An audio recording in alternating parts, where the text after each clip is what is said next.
Hey, Chastin, how you doing, man? I'm doing very well. How are you? Really good. Hey, again, really appreciate your time. You've been someone that we've admired here since we've stumbled upon you. Weston has been doing some research here, and he's the the bridge between us. Like he's the one that found you and connected us. So Weston, I appreciate that. And it's been really interesting watching your content. I loved. I mean, you've been putting out a lot of content lately. I like the Red X thing that you did, and your new office tour, and everything that you're doing, man. It's spectacular. So, Thank like you. I said prior to us coming to air, I'm proud of you. I admire what you've done, and I just want a little bit of background on how you did it. What's going on? Sure. How did you do the things that you've done on social media? That's my number one question. I don't even know how that happened. It was just like a tornado came through. No, honestly, how it went down was from me not really knowing what I was doing. I was a brand new agent to a brand new market. And when I say brand new market, like I didn't barely even know the streets in the area. I didn't have a network here. I didn't have friends, family, none of that. And so I really went down this road of trying to create a network. I was young. I was like 24 when I got my real estate license. And so I was young, but I was already into the whole social media thing. Whenever a new social media network dropped, I had a profile on there back in the Zanga days. People might not know that know what that is, but so I just did what I was comfortable with. I just got out there and started putting out content and basically soliciting for business any way that I could even imagine. And then an audience started to grow around me. People started to pretty much say like, "Hey, who's this guy and what's he all about?" Right. But it was an opportunity for people to start putting eyes on me and start checking me out. That led to me getting business, but it also led to a very large following of other real estate agents. Yeah. And so I like to tell people I was just unapologetically putting out content, putting out stuff, not really caring what anybody was thinking or the right way to do it. And that ended up working out in my favor.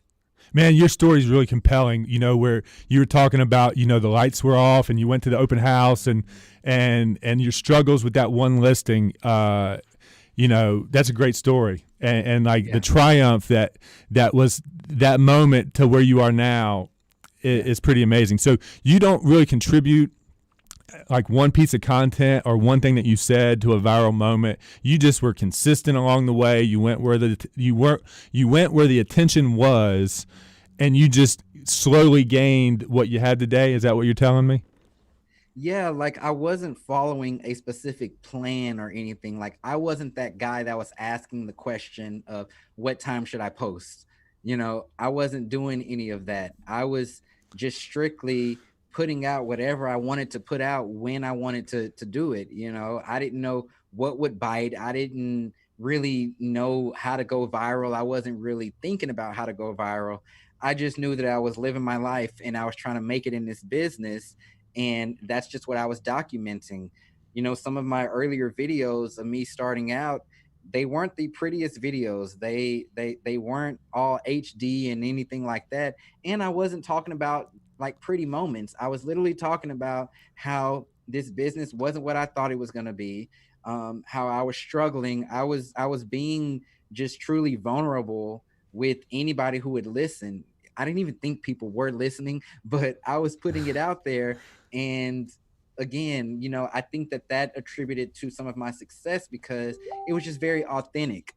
I was just being myself. I was sharing my journey, sharing what I was going through, and people started to like that. That's awesome, man. How's the Audi? How the Audi is fun. Yeah. I take it out on the weekends and when the weather's nice, of Right. course. And All right. so I want to yeah. get I want to get into the X's and O's of your business and like Yeah. where are you using the real estate millionaire model? I know you hold up Gary Keller's millionaire real estate agent book in some of your videos, and you talk about it, and you've talked about him. Do you use that model, or have you deviated from that model, or how do you run this empire? You know, the fastest growing real estate team here. Like, how did you come to formulate that, and what is the formula for that? That was the model that I was going by for a little while, and then I switched brokerages about a year and a half ago, and that opened up a new opportunity. So I switched over to EXP, and I was able to sort of build this business differently that was just very non-traditional to what I had grew up knowing for the real estate business to be. Yeah, I my original plan was more so like the brick and mortar, having franchises, doing this and that, and then I was kind of shown this modern team model, and it changed a lot. So with the power of social media and everything, and even what's happened in the world this year, a lot of people are taking a look at just different ways of doing things. And so as I started to do that back in April, I was like, okay, how are we going to conduct this business virtually? And what am I going to do? I saw so many different possibilities. I was like, well, if we can do it like this, then I feel like that opens up the doors to the whole country, if not yeah. the whole world. And so then I announced that not only was I hiring for my home team here, because I always got to have just my headquarters, but I'm also hiring for agents nationwide. And so what it started out as just like a little referral network. It's like, hey, you're my agent over here, or you're my agent over there, and we pass each other deals. And then it was just like, instead of it being just this referral thing when everybody's being taught something different and everybody has these different brokerages and rules that we have to follow, how about just bringing it all under one roof? We all have the same marketing. You're able to tap into all of my trainings, and we're one unit. And so that's where the nationwide team came into play. I don't think that I would have been able to do it this way had I not been at this firm, though, but it's definitely helped out. So the agents that you have on your specific team in Dallas, Yep. they're they're on a different split than people that you would contract to be underneath your team in, say, Blacksburg, Virginia, right? Nope. Nope. Oh, it's the Same same split for thing. everybody. Yep. Gotcha. Gotcha. Yep. So I mean, it's truly the same team. The only difference that the people who are in other places don't have is this office to come into. But even when they become a new agent here on the team, we mail them out kind of like their agent kit, and it has our buyer presentations, our seller presentations, all of our marketing materials, And they're and we calling you consistently. and they're calling you when there's trouble. They're calling you for support when they need advice and things like that, right? Oh no, I have a whole staff Gotcha. for that. So I am, I guess it's more so like the CEO model. So, but directly under me, I have a director of sales. So he's the one that is kind of over all of these sales agents. They're calling him for the support, for the advice, Right. all that good stuff. We have a operations manager, so you can think of them as, here in Dallas, they're the office manager. So they kind of take care of the office too. But then nationwide, there are operations, all that kind of stuff. So they're the ones providing support, technical stuff, getting things ordered, sent out. We have a transaction manager. They do all of our transactions. So my agents don't have to do anything besides get the contract signed, and transactions takes it from there. And then we have a full-time marketing coordinator here. So nobody has to become a graphic designer or anything like that. Whatever they want, they just let him know, and he pumps that out for them pretty quickly.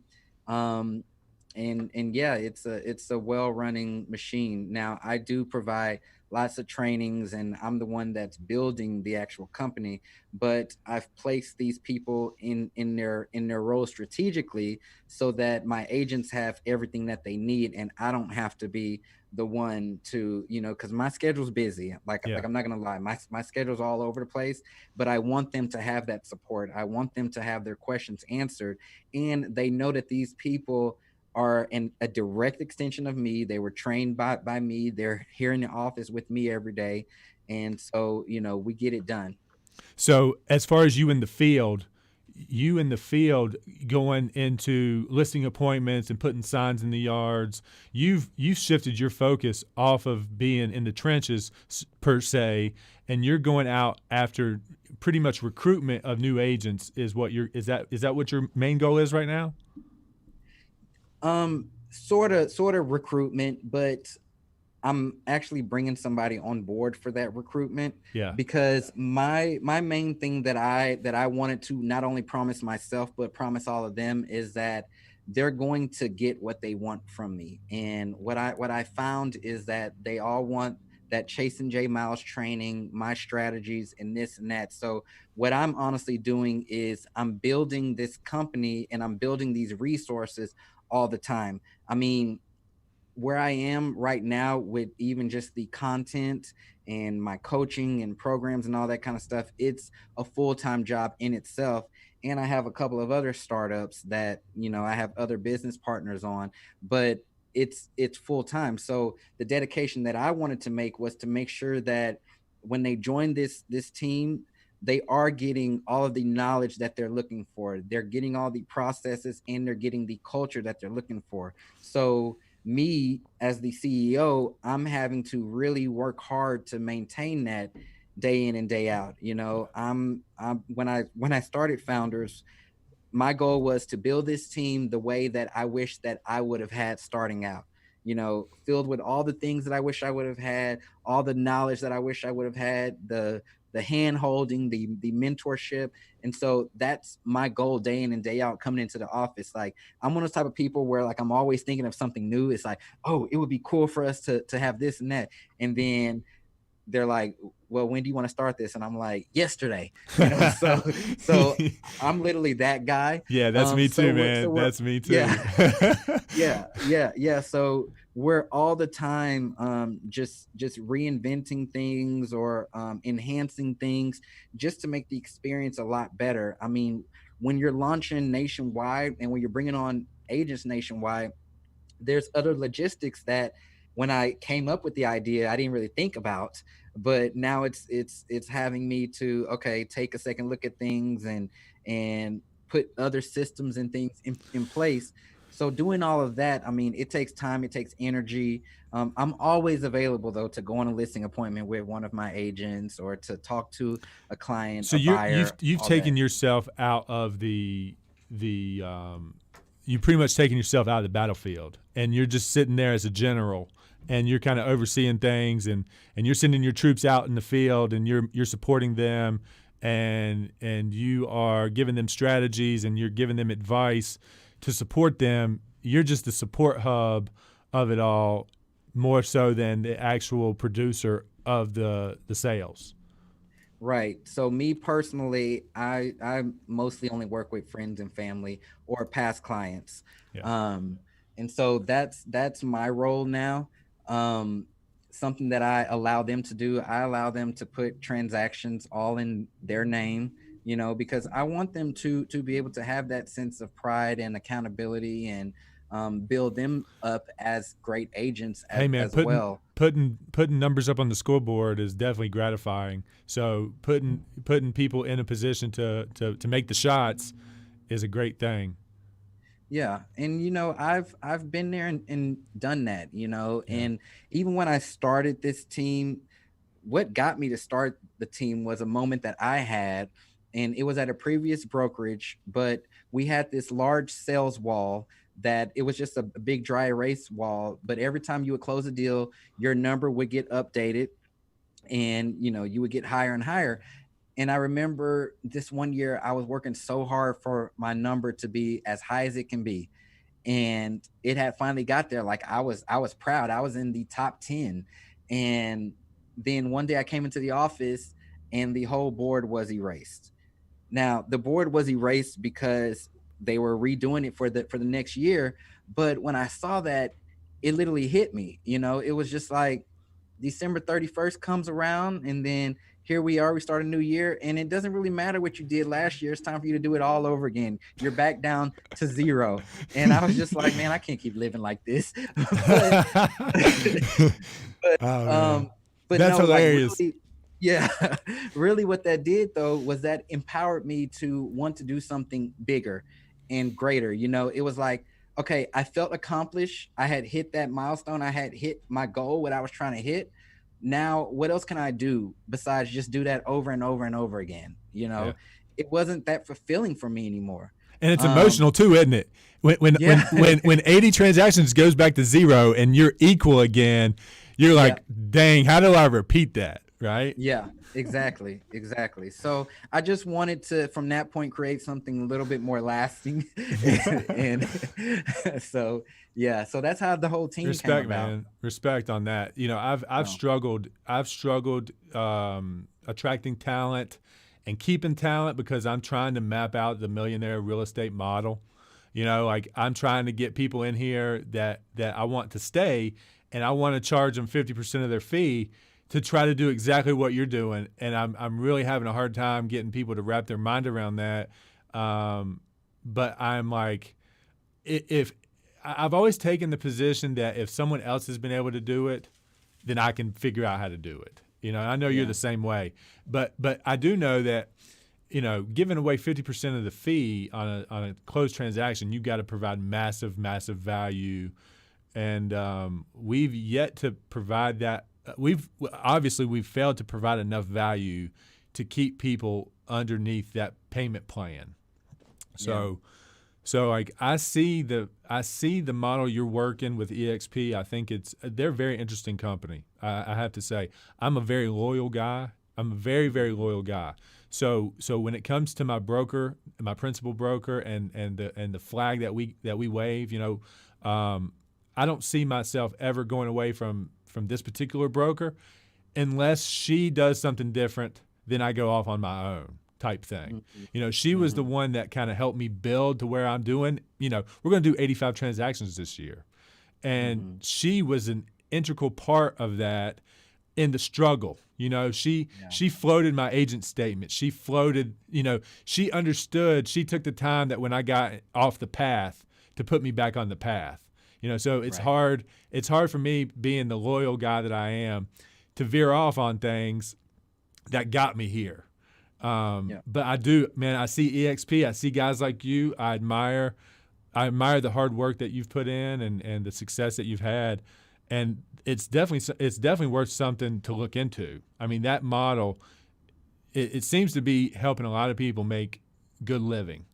It yeah, seems to be really doing what it set out to do. So the people in yeah, the company seem to be really thoughtful and really engaging with people as well. So yeah, something to really scratch your head about for sure. yeah. But anyway, let's see what we got here. What the inspiration behind your book, the real before the estate? How did you get inspired to do that? What led you to write that? Sure. What led me to write The Real Before the Estate was my audience, really.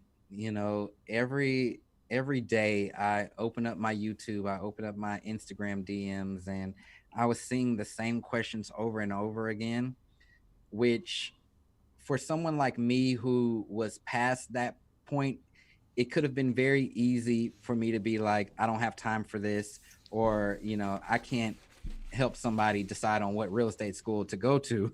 But I really realized that, Chaston, hey, these were the same questions that you had that nobody was answering for you, or you didn't know where to go and find the answer. And it just hit me one day. I was just like, how about you write a book sharing everything that you wish you knew before you started real estate? Not only just those questions that people have starting out, but also those realities of what it's like when you really get into business. And I even tell people, I'm like, once you read my book, you're either going to continue and join the real estate industry, or you're going to say, this is not for me. Because I really wanted to give that real world perspective of what this industry was really like. I remember back in the day when I was interviewing at brokerages, they were all saying the same thing, like, oh, you're going to do great. You're going to do great. Oh, we have this and that. You're going to make so much money. And like when I think about it, I'm like, those people didn't know me from Adam. They didn't know anything about me. Like, how can you tell me I'm gonna be successful and you don't know a thing about me, you know? Um, and then as I got into business, you know, hearing all these promises left and right, and then it's like once you start out, you're just sitting there looking around, like, what do I do? How do I do it? And I was a kid again, like I didn't know anything about real estate. I didn't grow up in a real estate family background, none of that. And so for me, it was just very eye-opening. But I had so much pride until I had that very humbling moment that I didn't want to go back and tell everybody that I quit or that I'm not going to do this. You know, I had moved across the country, spent all my money, all this kind of stuff, told all these people that I was going to be great because that's what everybody else was telling me. And then, you know, now I'm just here. So I knew that I had to succeed, but I wanted to write that book so that if there was somebody out there that may have been contemplating getting into this or may have been told some information that just was highly inflated, you know, I wanted them to get that real world perspective of the real estate industry. It has its greats, like you can make a good amount of money, you can help a lot of people, but it definitely has its struggles. And not a lot of people talk about the struggles of this. And so I just took a bold leap of faith and decided to put it out there. So once you read the book, you're gonna get kind of the why I got into real estate, how that came about, and then my first few months or if not year in real estate. And then if you make it past that point, then it's like, okay, now you're here. Here's what to do so that you don't go down the same road I did. So it's just a path of what not to do. Yeah, if you Yeah. make it that far in it. Gotcha. It might. So like the way that the book is gonna go, like you're gonna feel inspired at the beginning, like yeah, that's me, and then you're gonna question yourself in the middle. You're gonna be like, oh, do I really want to sign up for this? And then in the last parts of the book, it'll bring you to really that tactical stuff. That if you're here, do this A, B, C, and then continue to do this, and here's how you're gonna make it work. And if you follow the steps outlined in this book, you'll find the same success and you'll find it a lot quicker than I did because I was just figuring it out. Yeah, I think there's three traits into highly successful real estate people in particular, but probably just in general, is that we're naive, we have very high self-confidence, and that we actually love people. We actually love the human race. We want to provide value to these people, and we think that we got something to offer them. I think that's the biggest three traits that, you know, I see that in you. I see a lot of me in you, as far as just those, just like the like undoubtedly self-belief. Like, we got to have it or we would have quit a long time ago, you know, like. Yeah. This is just something that is extremely hard, and I don't think the general public even understands what it would be like to even try what we're trying. I mean, we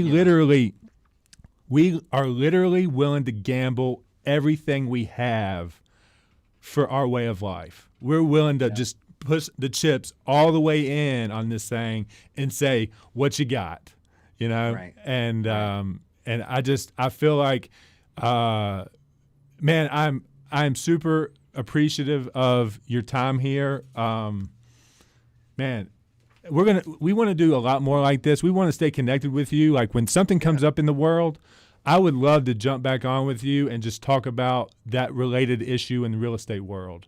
And just something that keeps us connected. You know, not only just like me shipping you a referral here or there, but like let's develop a real relationship and just like put our perspective and grow together in this business and climb this peak together pretty much. Yeah. So, I mean, Yeah, I tell people all the time, there's enough real estate out here for all of us, you know. it's the ones that are willing to work for it that get it, you know. Exactly. In my association, get this number, my association, there's 250 deals that goes outside of our association. So there's agents coming in from other associations that are grabbing 250 deals. They're grabbing 250 deals a year from us in this local association. That's like $45 million in sales volume. Wow. That's crazy. Yeah. Like so Wow. so nobody here in my association is even competing with each other when there's agents coming in outside of our association grabbing the number one spot in our association. So Yeah. like I'm not sure what happens in your association. Like if y'all have got a good a good market share of your own area, but I would be interested to see what your stats are if you've got outside agents coming into your local market and grabbing that amount of market share, type Yeah, stuff. it's kind of interesting how our markets are divided up here. We have a few associations, but we have, I mean, DFW, Dallas, Fort Worth, and all the surrounding areas. It's a very large area, and we have many associations, and they all overlap Yeah. with like markets. And we have this thing where you can join any association that you want, really, at the end of the day. But then there are associations of, competing against each other for the agents. It's like, hey, join our association. Our fees are less, and we offer this and that. But our big association, the one that I'm a member of, is here centrally located in Dallas. It is the largest, well, yeah, the largest association here. Probably about 24,000 agents or so. Wow. I've actually been serving on the association for the past 4 years, and this is my last year as the Young Professionals Network chairperson in our association. So, I'm gonna kind of chill for a little bit, but there's just so much overlap here to Yeah. where it's, I mean, people don't, you don't know who people belong to. And I mean, even our MLSs go far into all these different areas, East Texas, and so yeah. So then you're getting calls from people that aren't subscribers to your normal MLS trying to gain access, because they don't have the specific lock boxes y'all have, or they don't have the showing services that y'all have set up. They don't have any access to that. That just becomes a big pain. I'm wondering how the evolution of our game is going to be with consolidations of associations. Some Yeah. associations are going to go away. Mhm. I feel like, especially if COVID really comes in and makes an impact, some of these associations just won't be viable solutions anymore, just because competition is going to take them down pretty much. Yeah. And So then, a big thing is, especially over here with so many different associations, agents are starting to like open their eyes and say, hey, these dues that I'm paying, and that I'm paying you quarterly, yearly, like, what am I getting for it? Because these guys over here are telling me that I can get X, Y, and Z, and I don't feel like I'm getting the value for the money. Whereas before it was just kind of like, this is what you were told to join. You didn't even know that you had a choice, yeah, So it is going to be very interesting. It is going to be very interesting. I know that they were trying to talk about one big association, and then those talks went away. And so, we'll see what happens. yeah. When consolidation comes, people get threatened, and people's going to lose jobs, and Hmm. the power is going to shift in one way or the other. It's a funny game, man. I've actually been on my board as well, and Yeah. climbing through and trying to make change. All they want to do is keep it the same. They don't want to Yeah. grow. They're hesitant to come on and do anything different because they think that they're going to make people mad when things change. And it's unfortunate because if you're not changing, you're dying. If you're not growing and doing something, then you're pretty much retreating, pretty much. Yep. And that So has been my one mission, serving on YPN for so long, because it even was a struggle for them to take us seriously, to where we were getting budgets, and where we were getting money from the association to do what we wanted to do. But I think just in the last couple of years or so, they have really opened up. They're starting to see the demographic of agents here in the city. They're starting to really get, well, I don't want to say get complaints, but people are questioning what they're getting. And I know that the big goal of the association is to provide value to its members in the best way possible. But it's like, okay, is that value relevant to today? or is that the same value that was being given, years ago? Yeah. So with that being said, they've started listening more. They've started been open to things more. They made some moves and shifts, and even with people who they're letting move up the ranks now, look totally different than 5-10 years ago. Yeah. So um yeah, I know that they're working hard and they're trying, and I appreciate them for just even being open these days. Yeah. I guess any attempt is better than no attempt, Yeah. right? Yeah. Some attempt might hit the mark, or at least get you on the board, type thing. Yeah. But but yeah. So just trying to dive into some more questions that we came up with here. You've got a relationship with the Dallas Mavericks. How did you pull that off? Tell us about the Dallas Mavericks relationship. Yeah, sure. It was all through just networking, really. I like to think of myself as a prominent person here in this city, Yeah. even though it's a big city. But I would say that it came from years of just putting myself out there, just being out there, being involved, and meeting the right people. People matter, and you can't be scared to go out there and shake hands, and you never know where it could lead you. And then the opportunity came. So a couple years ago, a few seasons ago, they launched this advisory board. They were having some things go on in the organization that weren't too pretty, and it was all internal. So what they decided to do was to create an external advisory board full of key people here in the city. I mean, I served on the board with superintendents, police chiefs, just real heavy hitter people here in this city. And what we were able to do was to create change, to be a second set of eyes, to offer suggestions. And I really appreciate how the Mavs did it because they made the board very diverse.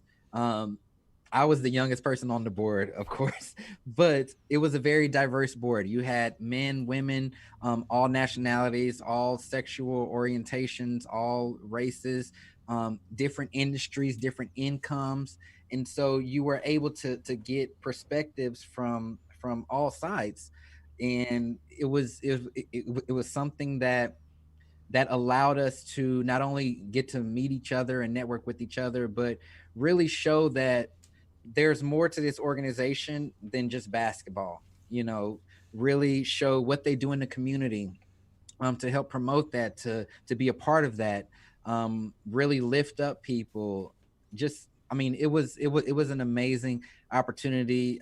This season, it's been a little bit different, just because of everything. But hopefully next season we'll be getting back into the nitty gritty of things again. Cool, man. That's a very interesting story. I would like, we don't have any professional sports teams around my area, but we definitely have some big influence with Virginia Tech and things like that. I'd like to try to find a strategy around trying to get into more of the administration of that institution, to be their Mm, kind of go-to guy. So I'm definitely looking for strategies. If you got any tips there to try to infiltrate something like that. But it sounds like you were just putting yourself out there, and they recognized the work that you were doing, which is amazing. yeah, Yeah. yeah, and I love what the Mavs have done, just in professional sports as a whole, and the NBA has definitely taken a hard look at things, and a lot of other professional sports teams, a lot of other NBA teams have adapted some of these things in their organizations. So I think that's something, even as new as an external advisory board, is something that we're going to start to see in other NBA teams. There's some things that they did internally in the organization that other NBA teams have adapted, and possibly the NBA mandating that this is the standard now. So, a lot of things are changing. um I'm excited for it. I'm excited to see it happen, and I feel like that's going to trickle down to college and to other sports and everything like that. So, Yeah. definitely they have the model for it. I can get you whatever you need, but it just needs to land in the right hands. Cool. Well, I think we pretty much covered everything we wanted to cover with you. You have a very inspiring story. Like I said, I want to maintain a relationship with you. I hope hope this will provide some value for you. This was, like I said, this is pretty much you giving us a hand up here. I feel like you've developed such a good following, and you've executed. Where we're just trying to get started and things. So keep inspiring, keep doing the work that you're doing. We're gonna keep cheering you on, man. And if we can ever be any value to you, let us know. And like I said, let's get together in the future. And I'm sure there's going to be moments where I've got to come to Dallas to do something real estate related trainings. And there's a lot of trainings that go on down in Texas. And now with COVID, probably more people are going to shift from Nevada to Texas to do those trainings type thing. So I look forward to meeting you in person one day. And I really appreciate your time, man. Absolutely. I appreciate you for having me. Yeah, man. All right. So stick around. We're going to end, but I want to talk to you kind of off air. All right. Okay. All right.